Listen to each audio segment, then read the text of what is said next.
tempos de rede social e dessa movimentação maluca de informação, tudo é uma questão de controle do discurso. E agora eu queria Exato. trazer uma defesa que veio de um ministro do governo, a primeira-dama Janja da Silva, também para vocês analisarem. Vamos ver a postagem do ministro Paulo Teixeira, o ministro do Desenvolvimento Agrário, que é, né, um petista, um dos petistas ali mais ferrenhos. E ele disse o seguinte: a verdade é que Janja Lula, a primeira-dama Janja da Silva, falou que estava preso nas nossas gargantas. Esse é o sentimento sobre Elon Musk e sua interferência negativa na política internacional. Então, o que o Paulo Teixeira está falando ali, Jamil Tales, é que Janja disse simplesmente o que está engasgado na garganta de muita gente, que é a vontade de mandar o Elon Musk para aquele lugar. Será que cola essa narrativa diante da posição que ele ocupa agora, diante da posição de ser governo? Jamil, depois Tales. Olha, Raquel, cola a justiça, cola a lei, cola o Estado de Direito, cola uma ofensiva contra as operações de desinformação, cola os ataques contra a democracia, mas a ofensa nunca cola. E aí perde-se não a legitimidade da batalha, mas a credibilidade, claro, daquela operação. Insisto, não tem nada que justifique uma ofensa e não tem nada, muito menos na diplomacia. Se alguns, e muitos, ou milhões têm isso entalado na garganta, desculpa, o Estado não tem direito a ter nada engasgado na garganta. O Estado precisa atuar dentro da lei e dentro da praxe da diplomacia. Mas do outro lado eles não fazem, claro, e a gente vai usar as armas daqueles que são condenáveis pelas atuações desmedidas e mentirosas e fraudulentas. Eu não quero essas armas. Pelo menos, eu não acredito nelas. Elas podem fazer efeito, e elas têm feito efeito na sociedade, como nós temos visto. Mas usar as armas deles, talvez é o que eles mais queiram do outro campo, né? Que o outro campo também se rebaixe e deixe de usar os instrumentos, talvez a civilização nos últimos séculos. Partir para esse campo é, sinceramente, um erro estratégico muito grande. Meu amigo Jamil Chad, eu não podia concordar mais com as suas palavras. Queria ouvir o Thales.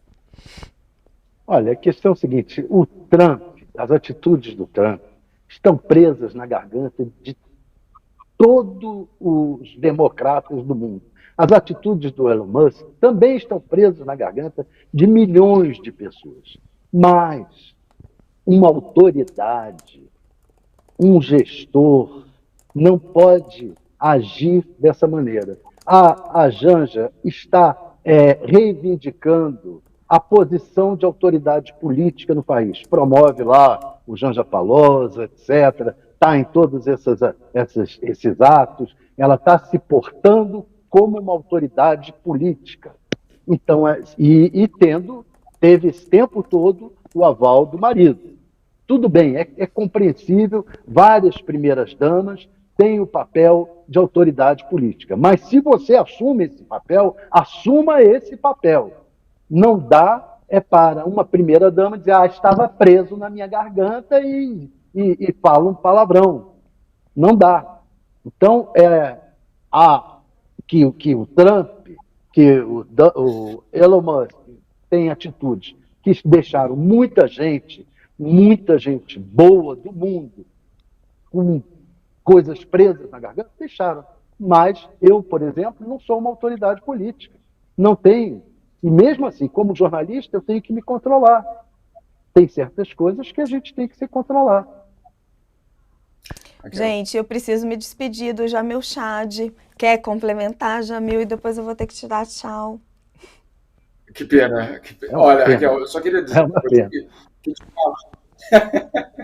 Não, eu queria dizer algo, porque a gente, claro, todos os que têm algo engasgado na garganta, etc., Esse é um risco que, claro, essa batalha contra a extrema-direita, ela nos coloca num outro lugar, ela desperta instintos muito perigosos, certamente, de vários lados, mas tem algo que eu acho que é fundamental, que a gente precisa entender.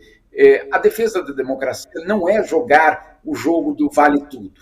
E essa é a questão talvez fundamental. Do outro lado tem um jogo do vale tudo, né? Tem um jogo do Elon Musk aqui nos Estados Unidos, e isso foi colocado, foi feito um estudo absolutamente sério, mostrando que as suas postagens tiveram 2 bilhões de visualizações, só aquelas postagens mentirosas ou enganosas. Então, esse é o tamanho do problema que nós temos.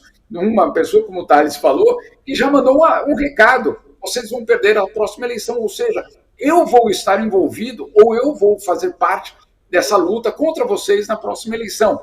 Agora, e aí a gente precisa entender o papel também da comunicação, do líder, da difusão justamente dessas palavras. E aí, no caso do X, eu sempre conto essa história porque ela é muito emblemática. Na invasão do Capitólio, em 6 de janeiro de 2021, 300 funcionários, na época do Twitter, mandaram uma carta para a direção da empresa naquele momento, dizendo: olha, não dá mais. Nós não vamos mais ser os porta-vozes de um eventual golpe de Estado. Nós não aturamos fazer parte desse esquema.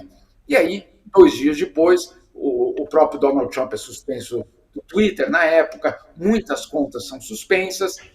O que ninguém sabia, ninguém podia imaginar, é que alguns meses depois, aquela empresa seria comprada por Elon Musk, e Elon Musk iria restabelecer 62 mil contas que tinham sido banidas, muitas delas neonazistas, e inclusive de Donald Trump. E aí começa uma nova fase nessa difusão do ódio. E eu sempre também lembro, Raquel, da história do genocídio em Ruanda. O genocídio em Ruanda não começou no primeiro disparo ou na primeira machadada. Naquele momento foi com machadadas, basicamente aquela tragédia humanitária. Aquele genocídio nos anos 90, ele começou com a difusão do ódio. Portanto, se a gente quer fazer parte de uma luta contra isso, não é usando, obviamente, o ódio, não é usando justamente esses instrumentos, é denunciando a existência desses instrumentos e se afastando. Eu, por exemplo, decidi que eu não vou mais postar absolutamente nada numa rede, numa plataforma digital que tem como objetivo uma estratégia de poder, né? Eu não farei parte disso, não porque eu tenho alguma relevância, eu não tenho relevância alguma, mas eu quero dormir tranquilo.